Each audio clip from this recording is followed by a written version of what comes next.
Seguimos conversando con la doctora Gloria García, médico geriatra con práctica médica abierta en el Hospital Metropolitano de Santiago, HOMS.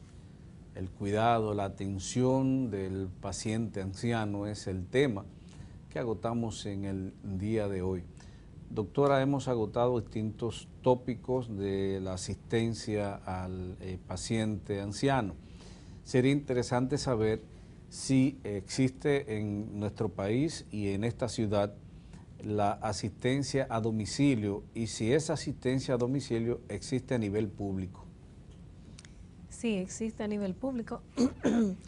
Por ejemplo, en el Cabral Ibáez tiene un servicio de asistencia a domicilio a los pacientes, muy amplio, con muchos pacientes, dedicado a aquellos pacientes que tienen dificultad para desplazarse al centro de salud. Y un paciente mayor de 75 años se le hace una visita a domicilio las primeras 72 horas después de su de alta. ¿Cuáles son los criterios que debe reunir el paciente para tener derecho a una visita a domicilio? ¿Tiene necesariamente que haber pasado por un proceso de internamiento en el hospital? No, no necesariamente. No necesariamente. Puede llamarnos cualquier paciente y le damos el servicio. La principal condición es la dificultad para desplazarse. Por ejemplo, podemos tener un paciente que vive en una cuarta planta y que tuvo una fractura de cadera. Pero tenemos uno que vive en una casa y a lo mejor su acompañante tiene 90 años y tiene dificultad para desplazarse al hospital o al centro de salud privado. Usted nos habló de las unidades de tratamiento del paciente en horas diurnas. ¿Existen unidades de media estancia y existen en el país? Existen unidades, pero en el país no la tenemos.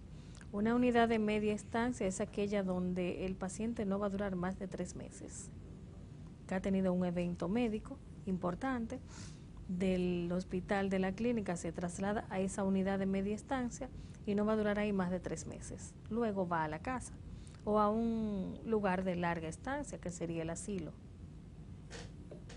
El paciente de la tercera edad es un paciente que tiene trastornos cognitivos. ¿Cómo yo sé cuando el paciente se está quejando de que su cuidador está usando malos tratos con él o está abusando de él? ¿Cuáles son los signos indirectos que yo tengo que tomar en cuenta para verificar y ponerme alerta como familiar del paciente de que aunque él no tiene un nivel de conciencia adecuada, lo que él está manifestando tiene un cierto grado de veracidad? Tendríamos primero que ver el grado de deterioro cognitivo que tiene el paciente y después ver esa defensa que tiene el paciente hacia esa persona. Sería lo más importante. Doctora, ese mismo paciente con problemas cognitivos no suele dar problemas, por ejemplo, de quejarse de una dolencia en un lugar donde no tiene ningún tipo de dolencia. ¿Y cómo pueden ustedes hacer ese tratamiento cuando el paciente indica que le duele donde no le duele? Sería con un examen físico minucioso que le haríamos al paciente y una valoración geriátrica integral que es global, es una valoración global al paciente. Hay pacientes, por ejemplo, con deterioro cognitivo que dicen que no comen, que no le dan comida. Porque usted sabe que haberle dado una comida a los 10 minutos, tener tanta hambre como cuando se comió La primera vez. la primera ración y decir que no le han dado comida. Primero, ¿por qué ocurre este concepto fisiológico? Si tiene alguna explicación de origen orgánico. ¿Y cómo yo puedo verificar que cuando he dejado a mi familiar con el cuidador, lo que él me está diciendo no es cierto? Lo primero es que con el deterioro cognitivo ellos se le olvida que comieron. Entonces lo ideal en esos casos es darle pequeñas proporciones más frecuentemente. Vamos a darle pequeñas porciones cada 2 horas. Pero ¿cómo yo me No aseguro? desayuno, comida y cena. ¿Cómo no. yo me aseguro que se le están dando? No, eso sería con el cuidador. Porque Eso el deterioro es cognitivo, confiar en el cuidador. Claro, porque con el deterioro cognitivo no podemos confiarnos. Los objetivos de la unidad de larga estancia, sería interesante que conociéramos eso. Bueno, ya el paciente va a vivir ahí. Es un lugar donde le vamos a ofrecer todos los cuidados médicos de enfermería de salud a nivel personal, su higiene, su alimentación, todo lo va a recibir en ese lugar. Es lo que aquí llamamos como asilo, que llamamos asilo. ¿Cómo yo me hago para que el paciente con deterioro cognitivo que necesita tomar un concepto terapéutico en base a soluciones o a pastillas y que el paciente se rehúsa a ingerirlo, cómo yo me hago para que cumplir el tratamiento? Es con el cuidador que tenemos que negociar. Si es pastillas, si es jarabe, todo sería con el cuidador. Ligársela con los alimentos, con los jugos, con las avenas. ¿Existe un proceso de enseñanza al cuidador para que el cuidador persuada al paciente para bebérsela? No, tendríamos nosotros que sentarnos a hablar con ellos. Sentarse a hablar con... Sí. ¿Hay algún tipo de terapia que ustedes realicen en términos psicológicos, tanto con el paciente como con la familia? Sí. Cuando tenemos un paciente con deterioro cognitivo, es bueno juntarnos con el paciente y los familiares. Hay que juntar los familiares y explicarle cómo está el paciente y lo que viene más adelante. ¿Suele responder las familias a ese tipo de consejería o hay dificultades para eso? Generalmente sí.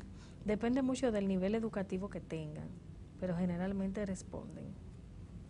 ¿Por qué el paciente de la tercera edad cambia el sueño del día por la noche?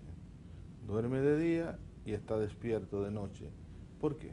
Ellos tienen trastorno de sueño que nosotros tenemos que manejar y que tenemos que negociar con los familiares y los cuidadores sobre mantenerlo despierto más horas en el día, fuera de la cama, fuera de la casa, para así lograr el sueño en la noche. ¿Pero existe un concepto fisiopatológico que explique esto, el cambio? Sí, sí, sí. ¿Por Es qué? que es igual casi que los bebés, que ellos cambian el ritmo circadiano. ¿Por qué el paciente de la tercera edad a una determinada hora del día dice, yo me voy para mi casa? Estando en su casa de toda la adulto, vida. él dice que se va para su casa de la niñez. ¿Por qué? Porque la memoria anterior está intacta. La que está afectada es la memoria reciente. O sea, la memoria anterior no se pierde. Generalmente no.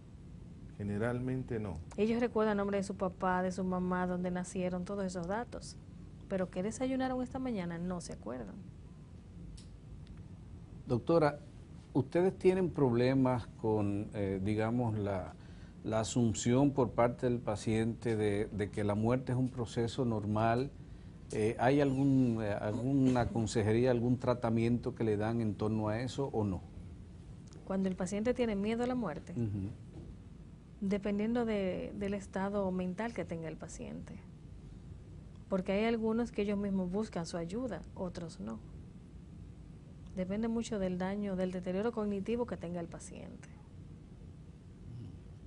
Ese concepto popular que dice que cuando el paciente está, sobre todo el paciente de la tercera edad, está mencionando a los familiares muertos y está teniendo alucinaciones visuales, presenciales, de seres que ya no existen, el argot popular dice que el fin de ese paciente se acerca.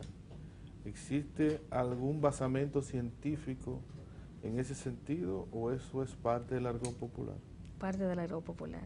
Tiene alucinaciones y debemos manejarla con medicamentos. Y como le explicaba, esa memoria está intacta. A lo mejor no recuerdan que ese papá y esa mamá murieron, recuerdan de ahí para atrás.